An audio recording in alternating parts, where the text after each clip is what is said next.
Moisturizer. Sanibona igama le movie yethu yango-2024 i-Skin Care. I-movie yethu iyi-true story into eyenzeka. La siyiqala khona ngowesifazane igama lakhe uHope oyi-esthetician okuwumsebenzi wokunakekela ubuhle besikhumba somuntu. Ingakho uHope wayesebenzisa izinto zokugcoba okuwama-skin care products asezingeni eliphezulu. Wayedumile ngomsebenzi wakhe aziwa uHope ene-experience kulo msebenzi engaphezu ka-20 years. Futhi uHope usethole amaklayenti asezingeni eliphezulu abefika endaweni yakhe. uHope njengamanje usemalungiselelweni okuthulela abantu umkhiqizo wakhe. Wafika kwenye TV show edumile Bob and Kylie ukuzopromote iproduct yakhe okukhangisa umkhiqizo wakhe. Abethuli balolo hlelo babemncoma uHope ngesineke nethalent analo ekunakekelweni kwesikhumba. uHope wabatshela ukuthi yena uyathanda ukwenza short ama-client akhe ahambe ejabulile. Wabatshela ukuthi umkhiqizo wakhe uzolontsha officially in 2 weeks. Ethi ucela ukuthi ama-customer athi ukulinda abekezele kancane. Ukuhamba kwey'nsuku emva kokuthi uHope kade promote leso skin care sakhe kwi-show, uHope wathola ukuthi khona enye indawo futhi yebhizinisi entsha izovulwa opposite neyakhe. Ukuyofuna ukubona leyo business entsha waphatha izipho ayizoyinika umakhelwane abasha wahamba wayobheka. Kodwa wethuswa ukubona iphepha lakhona li-advertise ibhizinisi yabo ukuthi nale bhizinisi elisha lizobe lisebenza nge-skin care isikhumba. uHope wabingelelana nale ndoda eyayizoba umnikazi wale bhizinisi igama layo kwaku-Angel Vergara owumakhelwane omusha kaHope ebhizinisini elifanayo. uHope wapha u-Angel igift yama-skin care products akhe. Wabonga u-Angel wabuza kuHope ukuthi akazizwa sengathi uzobangiswa kwibhizinisi elifana nelakhe. Wathi uHope ngeke umphathe kabi lokho ngoba yena unawo akhe ama-client. Esehamba uHope u-Angel wamtshela ukuthi angabe sapaka la ajwayele ukupaka khona ngoba sekuyi-parking yama-customer akhe. uHope wazizwa ecasuka kodwa wayihlekisa. uHope wathi esebuyele endaweni yakhe lasebenzela khona wafica omunye wesifazane osemdala ekuthiwa uColin ongomunye wama-client akhe amakhulu. Lo gogo wa-introduce uBenton wakhe kuHope oyene-26 years igama lakhe uJordan. uHope esemenza ubuso uColin wambuza ukuthi uthandana ngempela noJordan. uColin watshela uHope ukuthi uyichithele isizungu ngoJordan akekho serious. Kwathi later ngalolo suku uHope wahamba ya kwi-restaurant eyohlangana nomunye umngani wakhe. Wavula elinye ibhuku elaliphezu kwetafula wethuswa ukubona li-advertise ibhizinisi lale ndoda ekuthiwa u-Angel eliyi-skin care. Wazizwa ecasuka uHope. Wagcina efikile umngani kaHope oyi-actor igama lakhe uJessica. uHope wamnika enye moisturizer emtshela ukuthi akaboyishare online. uJessica wavuma kodwa wabuza kuHope ukuthi uzoyindaba zokuthi kuzoba nesinye i-skin care shop futhi eduze kaHope. Ebuza ukuthi ngabe nayo kuseyindawo kaHope waphika uHope. Esehambile uJessica waphuma uHope naye ethi ubhemgwaye wabona ngaphambi kwe-restaurant kuhleli uJordan. uBenton kaColin wahamba uHope eseyokhuluma naye. Bangena ngaphakathi ebar. uJordan wancoma uHope ethi umlandeli wakhe futhi awuthanda umsebenzi wakhe. Wathi uJordan naye uyi-life coach osiza nabantu ukuthi iy'mpilo zabo yibuyele kahle esimweni. uJordan wanika uHope i-business card yakhe wamtshela ukuthi anytime naye angamfonela uma edinga usizo. Kwathi later uHope esenzela i-skin care routine yakhe wareceive imessage iqhamuke enambeni angayazi. uHope wayivula wathola ukuthi ivideo yakhe uHope ungathi wayirekhodwa umuntu omstokhayo noma omlandelayo. uHope wayiphendula leyo namba kodwa kwaphefumula umuntu engakhulumi. Ngakusasa ekuseni uHope wayejabulile efonela uColin emtshela ngeshow yaku-TV yeBrett and Kylie namhlanje ezobe ibroadcaster ngama-products akhe skin care. Kodwa uColin wakhuluma ngokuphatheka kwabi kwakhe nge-email ayisendelwe uHope izolo ebusuku. Wethuka uHope wathi uma ebheka kwi-email wathola ukuthi wonke umuntu okwi-address book yakhe usendelwe le-email engaqondakali. I-email yayichaza ngendlela ashime ngayo nangendlela alilangazelela ngayo ucansi. Ithi nakwibhizinesi kuyafeyila ngoba akasenamali futhi ucwilile uyafa ey'kweletini. uColin wabuza kuHope ukuthi ubudakiwe nizolo. Wathi uHope akaze ayisende i-email yena mhlawumbe bamhekile. Wathi uma engena la asebenzela khona uHope wafica isekela lakhe uMarine naye ethetha ethi sekunenqwaba ama-client asekhansela ama-appointment ngenxa ye-email kaHope. Lento yamphatha kabi uHope ngasikhathi ecela uMarine ukuthi icela basendele enye i-email yokuxolisa abachazele bonke ukuthi i-account yakhe ihekhiwe. Bobabili bahlala phambi kwe-TV sebelindele ukubuka ishow kaBrett and Kylie eyayisezoqala. Kodwa bethuka uma bebona ukuthi i-guest yakwi-show kwaku-Angel le ndoda esanda kuvula nayo ibhizinisi le-skin care ngaphambi kwendawo yakhe uHope. u-Angel wayekhuluma ngendawo yakhe ye-skin care ukuthi usebenzisa nhloboni yama-products. Ethi yena unama-skin products okurivesa even isikhumba sogogo sesishwabene ngokokuba developed kwama-skin care products akhe ngoba yena usebenzisa i-technology entsha amakuziwa ngakwezobuhle. uHope yayisemcasule kakhulu leyo show yayibuka. Ebusuku uHope kwi-restaurant wahlangana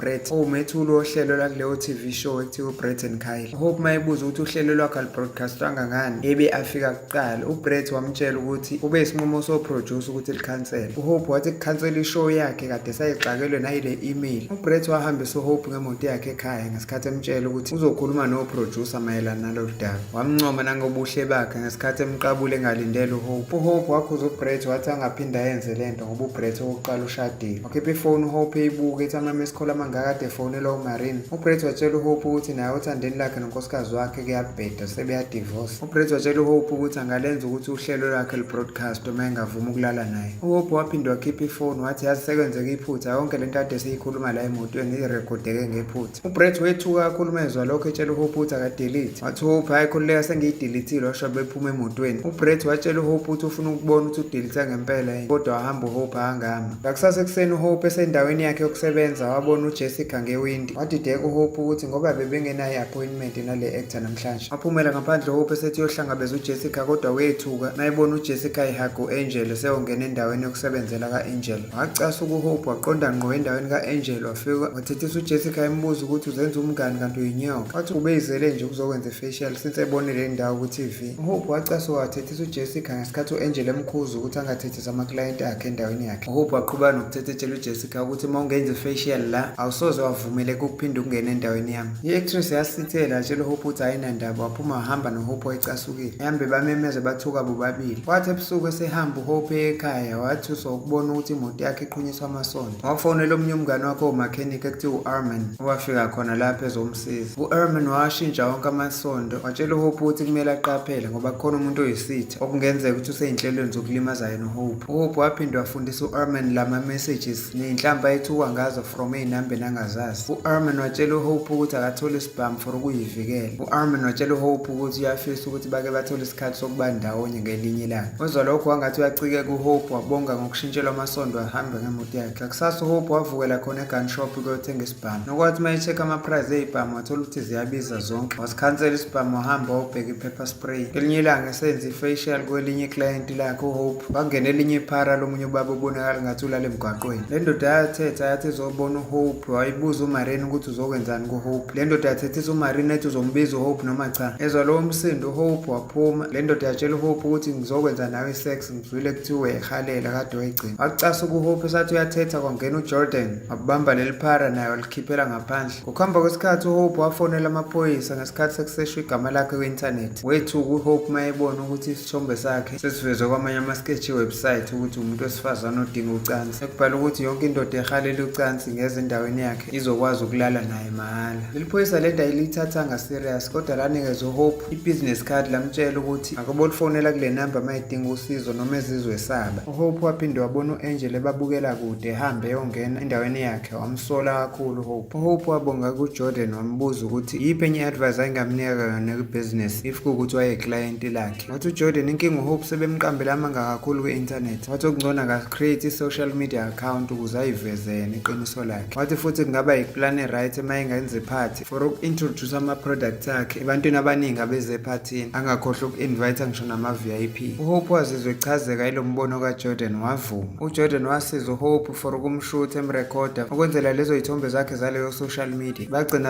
abantu abaclose kakhulu besondelene bagcina belalene. pheza ukuthi uJordan waye-Ben 10 wesalukazi esiwukholini esiwumngani kaHope. ngakusasa ekuseni uHope wafonela uBrett emtshela iy'ndaba ezimbi ukuthi isegment yeshow kaHope izoqhubeka nokungasakazwa ku-TV. uboproducer bathi ngeke balokhu bephindaphinda iy'ndaba zama-skin care ngoba kungekudala kade kukhona u-Angel. uBrett wacela uHope ukuthi akayidelete leya recording. wathi uHope ngakutshela nje ngiphuma emotweni yakho ukuthi ngiyidelethile. uHope watshela uBrett ukuthi ufuna uyikhulumela yena nama-producers. uBrett watshela uHope ukuthi akakhululeke usazozama ukumncengela bona ukuthi bayi-broadcast i-show yakhe. uHope waqhubeka nokulahlekelwa amaklayenti akhe ngenxa yegama lakhe elibi kwi-internet. waqhubeka nokuthola ama-messages ney'thombe zocansi namadoda angawazi ayefuna ukheva naye amanye emvezela Ibhizinisi ka-Angel yona yayikhula kakhulu ngoba kwakanda ama-client endaweni ka-Angel usuku nosuku. uHope wethuswa nawukuthi ama-client akhe akade ethembeke kuyena awasekho, amshiyile esekhetha ukuyokwenza i-skin care ku-Angel. Zaqina kakhulu iy'nsolo zika-Hope ukuthi u-Angel umuntu owenze yonke lento. Kwathi ngobunye ubusuku uHope wadrayiva imoto elandela imoto ka-Angel efuna ukuyombona ukuthi uphezu kwamuphi umqondo. Eseyongena kubo u-Angel, uHope wacasha emotweni yakhe embuka, kodwa uHope akabonanga lutho olusolisayo ngoba u-Angel wavele wathathela i-microphone wacula kanye nengoma eyayidlala. uHope wafonela uJordan wamtshela ukuthi ngila ngaphambi komuzi ka-Angel kodwa angitholi lutho olusolisayo. Ethi uHope kodwa ngineshock ukuthi uyena owenze yonke lento futhi ngizombamba. Ngakwenye indawo uJordan yena wayebhizi eyibhemela ama-drugs, erekhoda ama-video e-motivation. Waphinde wabuya leli phara selihamba nomunye umngani walo. Leli phara lafuna imali kuJordan, nesitholayo ukuthi leli phara laliqashwe uJordan ukuthi lenze le chaos elayenza the other day endaweni kaHope lize likhishwa uyena uJordan kanti babe-act. Later ebar uJordan wahlangana noHope. uHope wayecasukile esola u-Angel ngokumosha impilo yakhe nebhizinisi lakhe. uJordan wathi Hope ucela ehlisa umoya, wathi ngizohamba nawe manje ngendlini yakho khona uzozizwa uphephile. Wamthembisa nokuthi uzosilungisa lesi simo ngokukhuluma no-Angel. uHope wezwa lokho wazizwa engcono wabonga ngosizo likaJordan. Ngakusasa uJordan wahamba uhlangana no-Angel ezi-introducer ngokuthi uyi-life coach. Wacela ukucollaborate naye ethi uzo-offerisha nama-services kuma-customer ka-Angel ama-VIPs. u-Angel wayesadidiswe yile ndoda angayazi wasinqaba leso sicelo. uJordan waphuma lapho wafonela uHope waqamba amanga wathi usesilungisile sonke isimo no-Angel, emthembisa ukuthi u-Angel ngeke aphinde ambangele inkinga. Lokho kwamjabulisa kakhulu uHope. Ebusuku wayesaqhubeka ne-skin care routine sakhe uHope ngesikhathi ezwa kukhona umuntu ogqekezayo emnyango. Kwathi lapho ehamba ethi uyobheka uHope wabona omunye ubaba osemdala ebuka ifoni yakhe. uHope wa-athekha le ndoda nge-pepper spray wakwazi ukuyihlula yaphuma yabaleka. Ngakwelinye isayidi sibona uJordan edelete ama-post amayelana noHope ayikwiwebsite yomkhuba. Nesitholayo ukuthi uyena uJordan wayesethe yonke lento for ukusabotaja uHope. Khona lapho uJordan wathola ifone call eqhamuka kuHope etshela uJordan ngendoda ekade isila endlini waye-athekha nge-pepper spray. uJordan waphika wathi ngeke yenzeke leyo nto. uHope wathethisa uJordan emtshela ukuthi wena ngisakuthembi kuba wenza isimo saba worse. Wathetha uHope watshela uJordan ukuthi akahlukane naye washo wavala ifoni. uHope wayengasazi ukuthi athembe bani, wahamba waya kumakhenikhi u-Armin wamchazela ngesimo sayo yonke into eyenzekile. u-Armin watshela uHope ukuthi angakhathazeki uzosihendlisha isimo. uHope watshela u-Armin ukuthi kodwa akafuni kube khona umuntu olimalayo. Wathi u-Armin ngeke azalimaze muntu. u-Armin watshela uHope ukuthi angakhulumi namuntu ngalento, ethi kodwa ngiyakuthembisa ukuthi u-Angel ngeke aphinde akubangele inkinga. Ngakusasa ekuseni uHope wavuka enamile kwimood e-right. Lokho kwadidisa noMarina asebenza naye. uHope wayeziba ifone call kaJordan kodwa kwathi mayebona ukuthi umenzele nesithombe sakhe esikhulu uHope wamxolela. uHope wafonelwa yileli phoyisa eliwu-detective lamcela ukuthi ucela aphume bahlangane ngaphandle.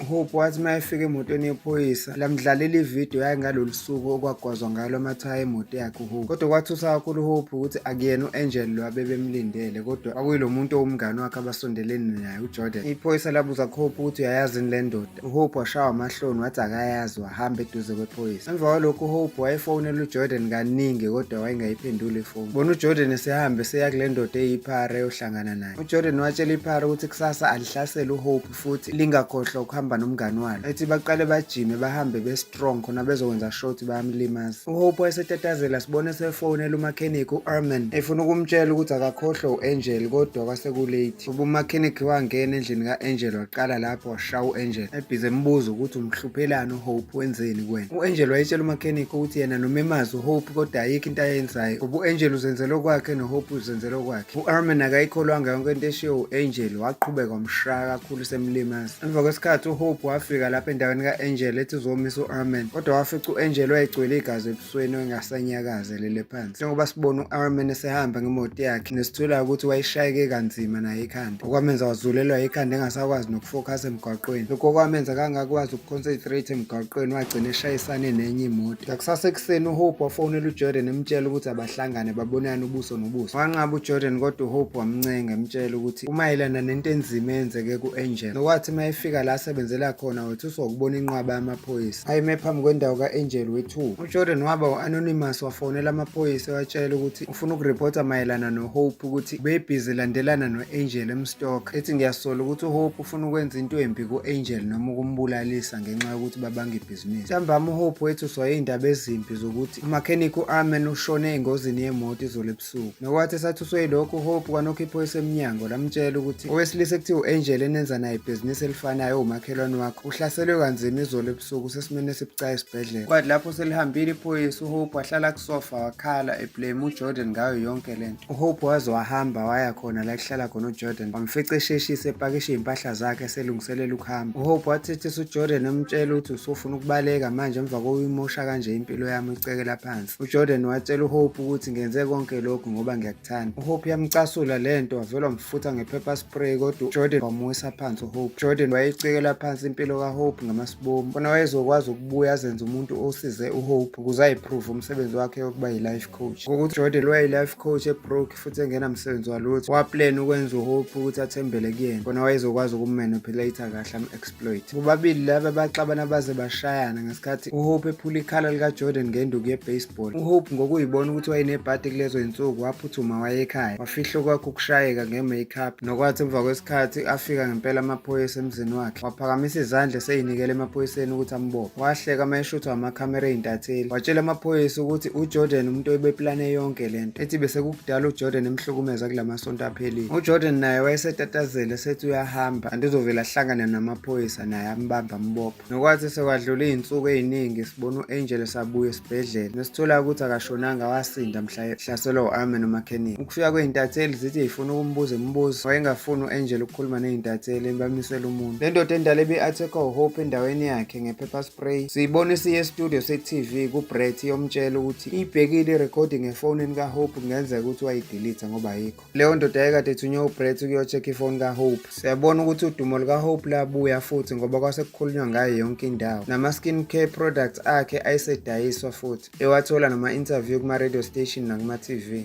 Siyayibeka lapha namhlanje ungaphuthelwa imuvi elandela izo-uploada ngekudala.